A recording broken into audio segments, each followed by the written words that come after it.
Je n'ai aucun problème à perdre. Bruno les 12 coups de midi évoque son parcours dans le combat des maîtres 2023. Bruno, plus grand champion de l'histoire des 12 coups de midi, a traversé difficilement la semaine spéciale du combat des maîtres 2023. Mais pour le jeune trentenaire, l'essentiel se trouve ailleurs. Interview. Vous l'aviez vu pendant 252 jours sur vos écrans de janvier à octobre 2021. Bruno, surnommé affectueusement Pipou Dingo par Jean-Luc Reichmann, était alors devenu le plus grand champion de l'histoire des 12 coups de midi. Un record toujours inégalé. De retour, comme à l'accoutumée, dans la grande compétition estivale du combat des maîtres 2023 sur TF1. Le sympathique maître de midi a éprouvé plus de difficultés que d'habitude pendant cette semaine spéciale. Avant de se faire éliminer aux portes du duel final par le revenant Paul Elrarat. Au cours d'un entretien accordé à Télé Loisirs, le jeune trentenaire a pourtant assuré que l'essentiel était ailleurs pour lui. Je n'ai aucun problème à perdre en premier. Bruno se confie sur son parcours dans le combat des maîtres 2023. Bruno, je trouve la première manche avec les buzzers assez stressante, même si je l'aime bien. Ce n'est pas aléatoire, mais je me dis que n'importe qui peut passer lors de cette épreuve. Contrairement aux autres, je ne trouve pas avoir de domaine où je suis exclusif. En histoire, Paul va cartonner, pareil pour Eric en musique. Ce que je connais, les autres le connaissent aussi. Je suis plus généraliste. Vous avez aussi eu des difficultés ce vendredi 7 juillet. Quand je sais que je suis face à Xavier, j'ai une règle, aucune pression, je sais que je ne suis pas favori. Il n'y avait qu'un enjeu moindre face à lui et dans ma tête je me suis demandé ce que je pouvais faire. Mais j'ai adoré ce tournage. Peu importe que je parte en premier ou dernier, je voulais juste m'amuser. Contre Xavier, c'est toujours une finale de Roland Garros face à Nadal. Pourquoi être aussi résigné face à Xavier?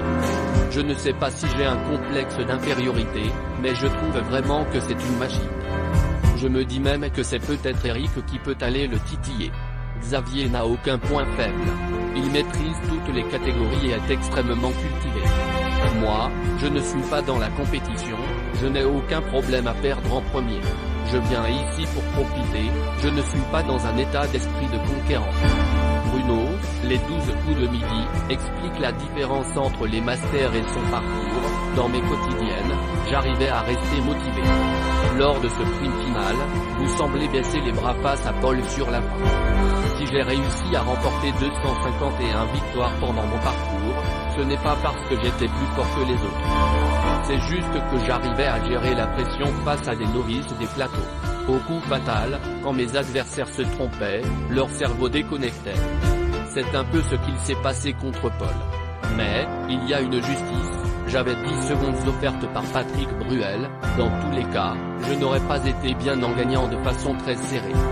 Quelles sont les différences majeures entre ces primes et vos émissions quotidiennes selon vous? Dans les quotidiennes, j'arrivais à rester motivé grâce à l'enjeu beaucoup plus fort. Quand j'étais proche d'une étoile par exemple, je n'avais pas envie de perdre et d'être éliminé. Je réussissais à être recentré et motivé. Là, pour l'honneur ça me motive moins. Pour quelles raisons revenez-vous dans le jeu alors? Ça fait galvauder, mais je veux retrouver les copains. On est tous tellement contents de se retrouver. On se revoit, on part ensemble en vacances faire les 12 cousinades entre nous dans des lieux différents. Là, on a une semaine, tous ensemble sur Paris pour profiter. Je veux quand même me qualifier pour en profiter au maximum, pour rester avec tout le monde et apprécier l'ambiance des primes. Je ne veux pas faire la star. Bruno Ourcade, les 12 coups de midi, ne se voit pas manquer volontairement un combat des maîtres 2023. Comment se sont intégrés les nouveaux maîtres arrivés cette année? Pour dire la vérité, c'est difficile de s'intégrer la première année. Moi le premier. Quand nous faisons les 12 cousinades, nous sommes entre 20 et 30 mètres de midi, et nos partenaires. Nous réservons pour un nombre limité, très en avance avant le tournage des masters, donc ils ne peuvent pas venir avec nous même s'ils sont tous très sympas. Peut-être l'année d'après, s'ils sont encore invités dans le jeu. Comme d'autres avant vous, pourriez-vous vous mettre en retrait de l'émission et ne plus venir pendant un an?